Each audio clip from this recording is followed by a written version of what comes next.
So, hello and welcome to the New Gig podcast. I'm your host, Glenn Hodgson, and today I'm delighted to be joined by Senior Public Policy Manager for Sweden and Finland at Bolt, Mr. Roger Björkbacka. How are you doing, Roger? I'm fine. Thank you. Thanks for having me on the podcast, Glenn. It's a pleasure. So, Roger, give us a little bit of a background on your career, your journey, and the roles and responsibilities that you've taken on over the years. Well, to be honest, perhaps it's more interesting to talk about Bolt and digitalization and technology. But of course, a couple of words about myself for context. So I started at Bolt last year, actually. And previous to that, I spent a long time in government and in parliament working as a political advisor. And I've been working on transport issues, policies related to mobility, digitalization, and technology for quite some quite many years. And these last couple of years, I've been in the energy sector and working on amongst other things, policies regarding sustainable fuels and transformation of the road sector, to put it broadly. Excellent.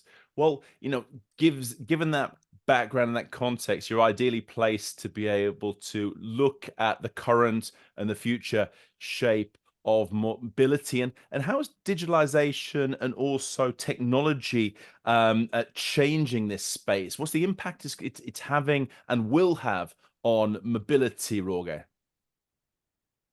Well, to start off, I think I would have to say, just to define what do we mean by mobility, I think that's where I would like to start. I mean, it's more than just transport.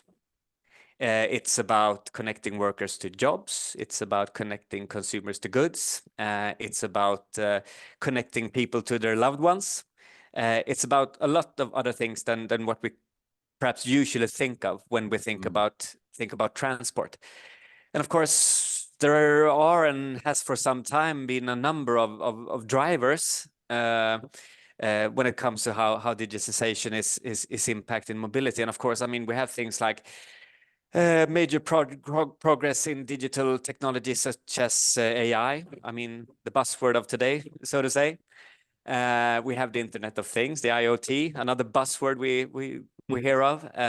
Cloud edge computing, 5G networks. I mean, all of these together leading to the transformation of the mobility sector.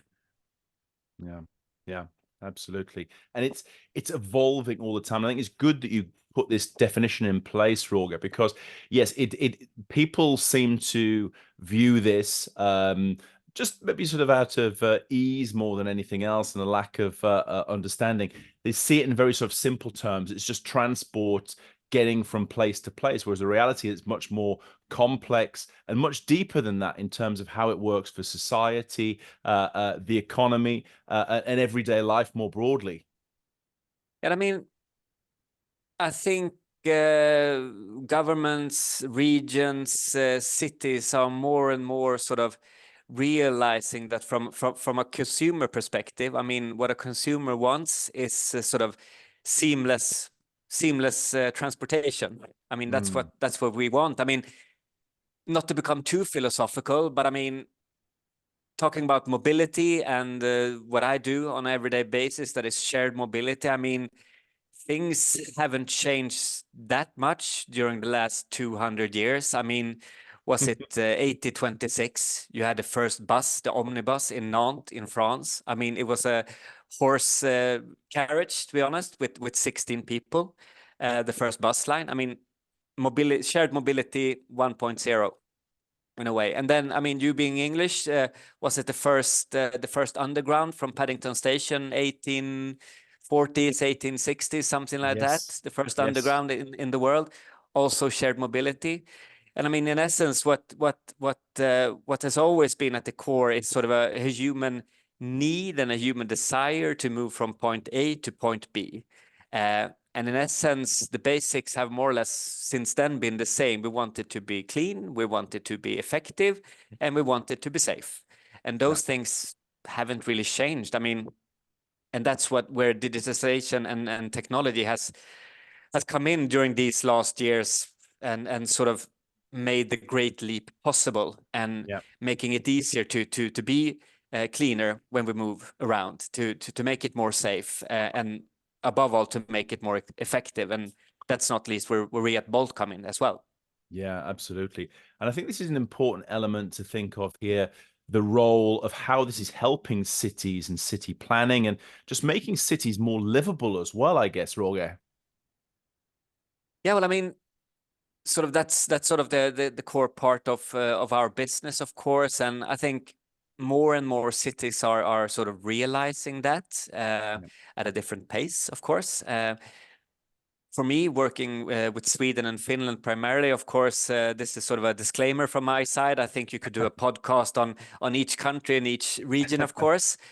Uh, but I mean, more and more cities are more and more realizing that operators also should be viewed more as partners, because I mean, in essence, what we provide is a non-subsidized service, Yeah. whereas transport systems in general take up the bulk of the budgets, of course, Mhm. in the cities with the public transport systems. Viewing operators as partners, and also as a complement to public transport, and not as a competition, because I mean that's in essence what it's all about, and Yeah. also in a way having the facts on the table, seeing what shared mobility can really contribute with. There was a study that came out not too long ago by consultancy firm Oliver Wyman that showed that roughly 10% of e-scooter rides, I think this was Berlin, actually replaced a private car journey. And I Right. mean, Yeah. putting these facts together, we can see that it's a complement to public transport, but it's also something that makes it possible to remove more private cars from the roads. And I mean, you have all these examples. They pop up more and more frequently. I saw another study from Germany. I think it was in January, where they sort of extrapolated the less frequent use of private cars in Berlin, Yeah. and if the line goes as straight as it has hitherto, looking towards 2030, a size equivalent to the country of Monaco would be available in the city of Hamburg in this case. Wow. So looking Mm. at these facts and seeing, okay, so what can we do with that space? We can have a space equivalent to Monaco in the city of Hamburg for the citizens to do other things with for the city as well. So yeah. I think this is a great point, and it is. And I can just say from sort of personal experience, when I go to a city now, it will be very much take a Bolt from the airport, either use a scooter or a Bolt to get around, and it is just one of those things that it becomes almost a necessity. It's part of the infrastructure. It's not a nice to have. It's something that's sort of a very easy, efficient way of getting around. And the whole idea of sort of hiring cars, as used to be the case in the past, even when you're traveling, is just sort of been taken out of the equation because it's not necessary. And even here, on the sort of the home front, it's either sort of bike, walking, e-scooter, or it's taking a Bolt to get around, and it's so much easier like that as well. It benefits individuals in terms of their time and experiences and efficiencies, basically. Yeah, I mean, of course, today it's all about accessibility in a way. And I mean, to start off, I mean, we can talk a lot about all the complicated things related to technology and digitalization, but I mean, in essence, it's about the smartphone. Yeah. I mean, 2/3 of the global population now has a smartphone. I read somewhere that last quarter of 2023, roughly 400 million transport-related apps were downloaded worldwide. So I mean, that's sort of where it starts, making Mm, everything accessible and seamless, and also for different generations. And then you have some cities who actually are trying to make use of that and making it, as you say, easier to travel around in cities. And Berlin, for example, I mean, they've made it so that they have an app called Jelby connected with the public transport system in Berlin. We have mm. all different modes of shared mobility in one app connected to the public transport system, which makes it a lot easier for customers to actually see everything. And they don't even have to have different apps for everything. Just go into the Jelby app Right. and click, here I am. click on what you want, and then move on. Yeah, exactly. And it's digitized. So you've got a records and receipts. I mean, the days when I used to go to sort of London or Berlin and the taxi driver would say, well, give me cash. I'll sign this receipt and you put on the figure that you want. You know, so much sort of fraud that was going on as well. Let's be honest about it. And then, I mean, here you also, I think, touch upon another very important aspect, which relates to the 3 points I made earlier about shared mobility in a historical context, about clean, safety, and effective mobility. And here you also Yeah. have the safety aspect that comes in. You mentioned a taxi driver, and of course, if you look at ride hailing, which is one of our major operations, of course, from a customer perspective, booking a ride hail, see, you have the name of the driver, you see the driver, you have the Yeah. registration number of the car, Yeah. the whole trip you can see, you see the price up front. Everything is recorded there, and also all the safety features that's been introduced over these last years, and keeps on being introduced, Yeah. bringing safety both to rider, but of course also to the driver who drives the car. Yes. That's Yeah. where technology has helped a lot too.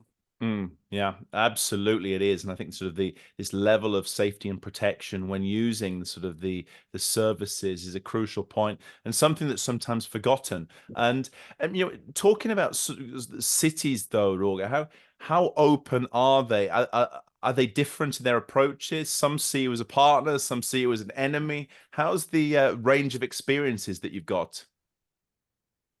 Well, I wouldn't phrase it as enemy. That I wouldn't Okay. do. I would just, I mean, if we take Sweden, for example, Mm, you have the three largest cities, Stockholm, Gothenburg, and Malmö. Very, we can take micromobility, e-scooters and e-bikes as an example. Very different rules on parking. You have, for example, the city of Malmö in the south of Sweden, which are introducing so-called mobility hubs, where they try to make it easier both for customers to citizens to find electric scooters, for example, but also as a way to sort of organize parking of electric scooters more orderly. mm, And they're actually, I think, also looking at the Berlin example to try to be inspired how they can sort of build mobility hubs around the city of Malmö. mm. That is not the case in Stockholm. Stockholm has a different approach, Gothenburg as well. But then you also have the city fees for being active in a city, which varies widely across these three cities. And of course, this, I mean, this is everything of this. I mean, this is all part of the bigger equation. Seeing the Mm. operators of partners requires an understanding of how shared mobility, electric scooters, for example, can contribute to the goals of the city. Yeah. Cities have goals of for their citizens. I mean, a lot of cities in Sweden are building more and more bike lanes. They Yeah. want citizens to move in a different way, also to alleviate pressure from the public transport. And also, of course, climate goals of the cities. And in all of these aspects, shared mobility can help. And I Mm. think it's just, I mean, sitting down in a room, talking about understanding each other and discussing how the different sides can sort of contribute to each other. I think that's a very important aspect. And yeah. I think that's a great point. Not looking at these things in isolation, but seeing how it is part of a overall mobility situation that we can look at in terms of making things easier for people to find the mobility solution that they need, moving around, and also integrating it as well, so that you have these hubs close to where people are and not out on a limb somewhere, which are you know, not really used in the right way. So this is this proper urban planning which comes into the mobility space as well.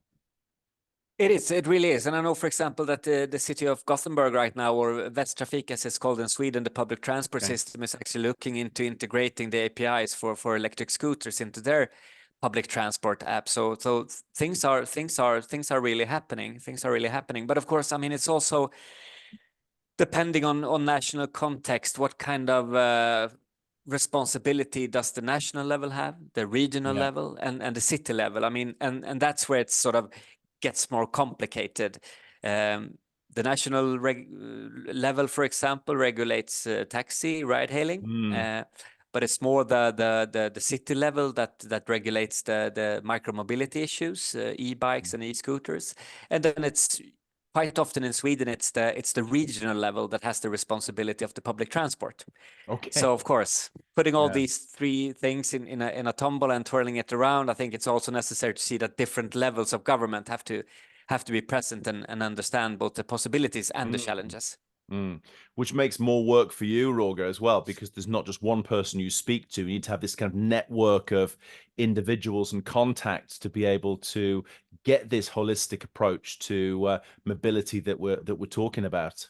Yeah, and I think that the phrasing, I think you put it neatly. Holistic is the word. I think we try to emphasize more and more. And also, I mean, it's all about like participating in a podcast, building knowledge among different stakeholders at different political levels for everyone to really see and understand the possibilities of shared mobility and what it can contribute to cities and countries. Absolutely. And I think this is the part of the patchwork that we have. It's different political parties. It's the local, regional, and national levels that we need to sort of look at and get everyone to speak together. And also everyone to understand is probably the starting point for this as well. That to realize that we are all pointing in the same direction. We want the same things out of this, and different tools and different channels can be used to be able to meet the policy and the legislative goals as well. Yeah, and I mean, I think it's important to be honest and really state that, I mean, not too many years ago, when, for example, electric scooters were introduced in, for example, Stockholm, I mean, the parking situation was not good. We can be honest about that. It wasn't really an orderly parking situation. But then operators and cities started discussing, more regulations came into place. And also, and this is where I think the main point is, that technology has advanced so much only these last 1-2 years. I mean, just now, I mean, 2 years ago, AI technology was not something at all that we discussed. Now it's an integral part of the business, for example, for electric scooters. And this is something that we have to sort of reiterate all the time to cities and regulators, to really make them see and understand that the situation that might have been 4 or 5 years ago, it's not the same situation today. I mean, for example, today we have AI-assisted parking when it comes to electric scooters, for example, available in many markets. For example, here, where you take a picture of the scooter at the end of your ride, the application sees if it's a correct parking or not, with very good results. And that's one of those technological advancements that can really help in fulfilling the regulators'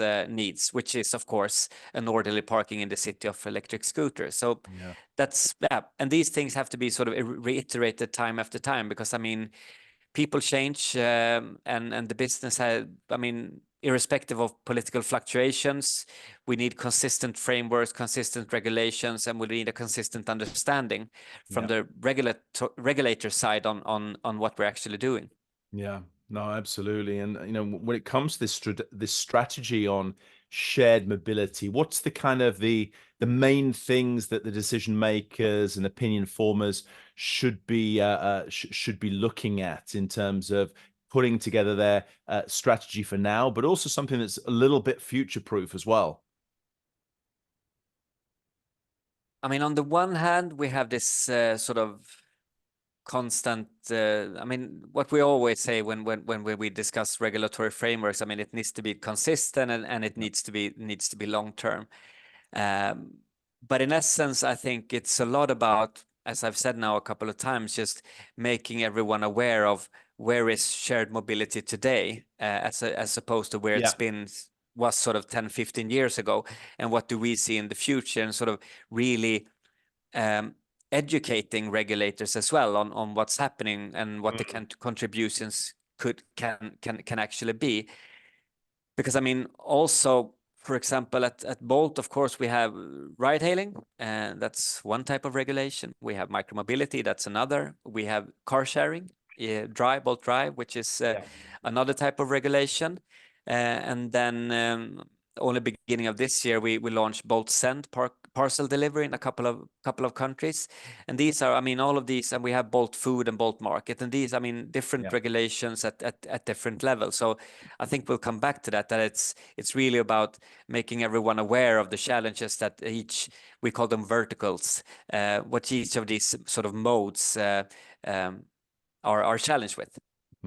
Yeah, absolutely. And on all of these different levels and different sectors that they're trying to bring together, is there a best practice at the moment in terms of some of the local, regional, national levels, or certain countries who are getting to grips with this better than others, that can almost be a bit of a blueprint for how to integrate all these mobility solutions, Roger?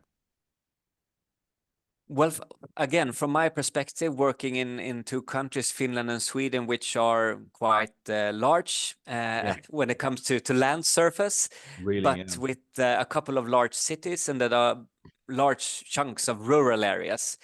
Then comparing that to, for example, countries like Germany, where you have a big metropolis close to each other. I mean, it has to some extent, I think it has to be also put in some sort of a national context, because the challenges are quite different. But that's sort of one part, and I think that's more of a starting point for discussion. But I think then on the other hand, I think of course I think you can learn from each other, and I think you can find best practices. Not saying that something that a lot of people see as a success should be copied right off. For example, the Jelby app that I mentioned from Berlin, it works in Berlin, but you can be inspired by it. And I think that's also a good starting point, to be inspired by something that works, and then start off with that and taking the discussions from there. Because I mean, we've talked quite a bit now about micromobility, electric scooters and e-bikes, but if you turn to ride hailing, for example, for a while, and I mean, you can also see that there is still a lot of both national and local regulation in various European countries, which sort of introduce artificial hurdles to restrict competition or limit, actually, in essence, limit consumer choice, Really, such as sort of strict license quotas or price limitations or mandatory minimum waiting times. So those are some examples of regulations that you have, and you can sort of look at countries that have done it otherwise and also be inspired by them. And I think, for example, when I look at Sweden, for example, you have a taxometer in every car, a physical device, a technical device that sits in every car, and regulators should ask themselves, is this what we're going to use also 2025, 2035, 2045, when everything is done via the app, everything is recorded, you can see everything. I'm not saying that I have the solution, but at least be open to see, okay, the physical taxometer, is that the best way, or could we do it differently? I think those are good starting points for discussing how strategies for shared mobility could encompass several sectors as well, both ride hailing, micromobility, and then also, of course, car sharing, which is growing more and more also in Sweden. Yeah, absolutely. And it is, the technology and the opportunities are really growing. It used to be sort of year on year, but now it's month on month in terms of the new Yeah, week on apps. week. Yeah, week on week, even. Yes. Yeah. I mean, I'm always interested as well. We're looking at sort of I mean, in your case, the Bolt app, all the new features that are sort of always being sort of uploaded onto it. And you're absolutely right. It is week by week like that in terms of the solutions and the specifications. But they're very much consumer led. I mean, these are things that I think, oh, that's a good idea. I'm glad that's been put in there. So it's really adapting to the market and the user experience, what people are demanding. It's not you just sitting there thinking, oh, this is a great thing, let's do it. It's being very sort of reactive and proactive to what the reality is on the ground. It really is. And I mean, also looking from the operator's perspective, I mean, as you said, driven by consumer needs. The consumer needs to find an electric scooter, for example, and when they want it quite fast. So of course, data-driven optimization of the vehicle fleet, I mean, these things are of course crucial for meeting the customer's needs. Yeah. I mean, Yeah. it's as simple as that. And for us, for example, I mean, looking at, I mean, utilization, of course, is really important, and optimizing how we calibrate the fleet so that it's sort of easily accessible for the customers whenever they want them. Absolutely, absolutely. And thinking now, getting out your crystal ball and looking into the future, and the future is not like a far off concept. It's probably Yeah. a few weeks down the road. What do you expect in terms of the mobility sector, in terms of developments, where we're headed, and what are the things we should be thinking about? Well, to be honest, I think, I mean, yet again, I think looking from a sort of purely Nordic perspective, I think just seeing that it's becoming more and more widely used, shared Yeah, mobility. yeah. People are getting more and more accustomed to it. I think sometimes it comes down to also basics, having people sort of downloading the different apps, seeing the different possibilities. I think we're going to see that grow more and more. I took the boat from Tallinn to Helsinki a couple of weeks ago, Okay, very and when nice. I came off the boat, I opened my app, because yeah, I needed a hail. And where I stood, there were a lot of people in the sort of 70s.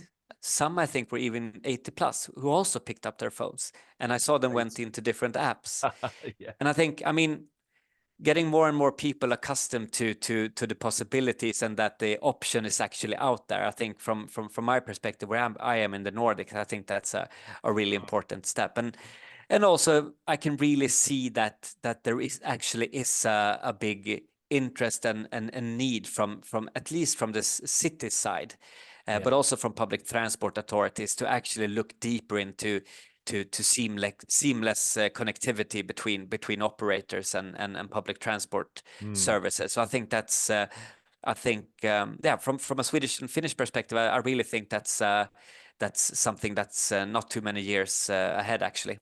Absolutely. And I agree with your point that I see the same thing. It's not just sort of a millennials, Gen X thing. It's people of all ages, all backgrounds who have got into this. They realize how much easier, more efficient, much cheaper it is than the established way of doing things. And they're sold on it as well. And I think this is a great example of it's not just sort of a technology for a small tribe of society. It's something that's open to everyone and being seen as part of the everyday mobility solutions. Yeah, and I don't think you can underestimate that perspective, actually. I mean, looking at scooters, for examples, I mean, I think a lot of people looking back sort of 5 years had a picture that it was more about joyrides. You took a scooter to sort of have fun and drive around the city, Yes. but now it's not, and more people are Yeah. using it, and they use it actually for specific purposes for moving Yeah. around. So, and the more broadly you can sort of get that into the whole population, then of course it will continue to grow, and the possibilities will increase, of course. Yeah, absolutely. Well, we look forward to having you revisiting these topics and giving us an update on where we are and where we're headed. It really is fascinating. It's also so essential to the healthy functioning of societies, economies, and everywhere days of life. So great what you're doing, and look forward to hearing more and seeing the weekly updates in terms of the solutions that you're providing. Yeah, I mean, it really is. It's fascinating, not really knowing what lies ahead. Only that the possibilities seem to be endless. They completely are. Roger, thank you very much indeed for your time, sir, and we'll speak again soon. Thank you very much for having me on the podcast.